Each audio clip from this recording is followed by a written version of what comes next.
Hey guys, today I'm going to be doing something a little different. I'm making a theory video about the hit horror game Poppy Playtime. We all know Poppy, Huggy Wuggy, Mommy Longlegs, Catnap, all the iconic characters, but yet there's still one we are yet to discover: us. Well, ladies and gentlemen, I might have just figured out who we really are in this mysterious game, and just how much of a part we really play in this whole operation. The Poppy Playtime Orientation Book. If you haven't bought this yet, it is definitely worth the read, and I recommend checking it out. In it, we meet a new character who goes by the initials PW. He claims he was a biologist hired by Playtime Co. to help with the research and development for the factory. Looking back on MatPat's theory from a couple years ago, he theorizes the player is probably the head of production, and the mysterious light at the end of the wall belongs to them. We would be the ones to help do the experiments and be directly involved with the Bigger Bodies initiative. Considering PW is a biologist, I have no doubt that he was most likely the head of production, since you need to have a lot of knowledge about anatomy and science in order to do so. Sure, none of the initials could be seen from the letters on the ground, but that doesn't have to instantly shut down the theory. Honestly, there could be some letters missing or not even belonging there, considering they're all just scrambled about.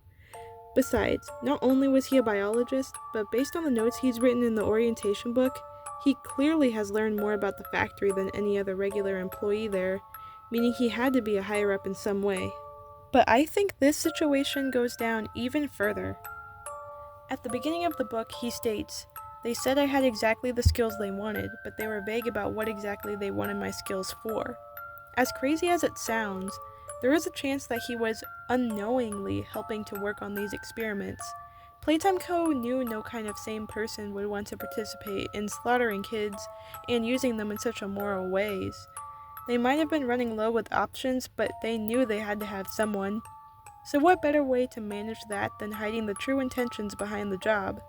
Playtime Co. is known heavily for lying and being secretive to the public, promoting the head of production as being something positive when in reality the person would be taking part in horrific experiments sounds exactly like something they would do. And unfortunately, that's exactly what PW did. Listen to what Poppy says. What's happening down here is bigger than all of us. And I need you. So we can get revenge on those monsters who've tortured you. Who've tortured us. Who've tortured you. He was not a bad guy. He was not an evil person. He was simply manipulated by the company. So great. We know what he did at the factory. We know who he was. But how did he become the ex-employee we now know?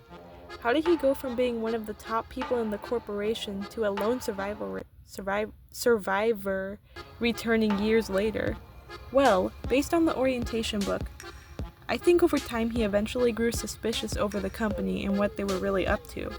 Finding notes he wasn't supposed to, wandering in places prohibited, hidden VHS tapes, all of these things made him slowly start to process what was really happening.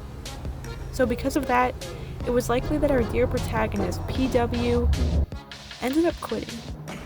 I think anyone would after realizing the true horror behind what they were doing. Looking at his calendar, it even says he was planning on quitting around August 3rd, but was convinced to stay. Probably because he found out how Playtime Co. treats those who try to expose them. But we still have quite a big gap from the 3rd to August 8th. He likely ended up going through with his plan anyways and left, right before the hour of joy took place. After he left, PW was clearly disgusted by what he had done and how the company had used him, but after seeing the dark side of Playtime Co. and knowing what they were capable of, he knew he couldn't bring it to the public without putting himself at risk. But after the factory shut down, he got all the orientation books from the previous years and scribbled his own little notes and edits within them, revealing the truth of the horrific place and what it was truly like, hoping some people would find them and spread the word. This took place during the 10-year period after the factory closed, meaning he no longer had to worry about the consequences of Playtime Co. finding or tracking him down. Because,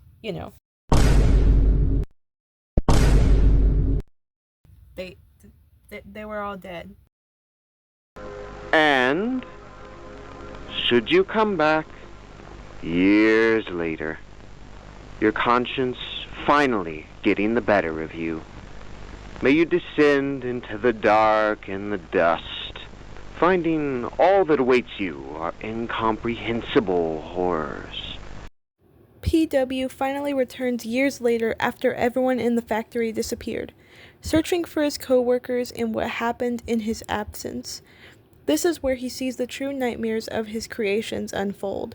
All these giant, bloodthirsty, life-size toys, they recognize him. They know that he did this to them and so many other innocent orphans. Do you have any idea what you're doing? Wait, I recognize you. Hey, I remember you. But you worked here. Want to know what I remember about you? Do you know what's happened here? You used to work here. How are you? Alive. So if anyone deserves to die alone, it's you. Haunted by the thought of unknowingly doing these terrible acts and hurting so many people, it's shown to him everywhere. It was bad enough just knowing about it, but actually seeing his twisted experiments up close in person was probably gut-wrenching. Huggy clearly being the worst experience of them all. PW probably had the most trauma with Huggy because it was the first encounter he ever had with one of the bigger bodies, therefore making it the most impactful. And last but not least, other than the classic YouTuber Markiplier, PW's birthday is also on June the 28th. And what does Bunzo say in Chapter 2? I know when your birthday is. June 28th. Just saying. Anyways, I hope you enjoyed the video, and what do you think about the theory? Is the player actually PW, or could it be someone else? Let me know in the comments below. Thanks for watching, and I'll see you soon. Have a good one. Macarena, que tu cuerpo para dar la alegría y cosa buena. Hala tu cuerpo, alegría, Macarena. Macarena.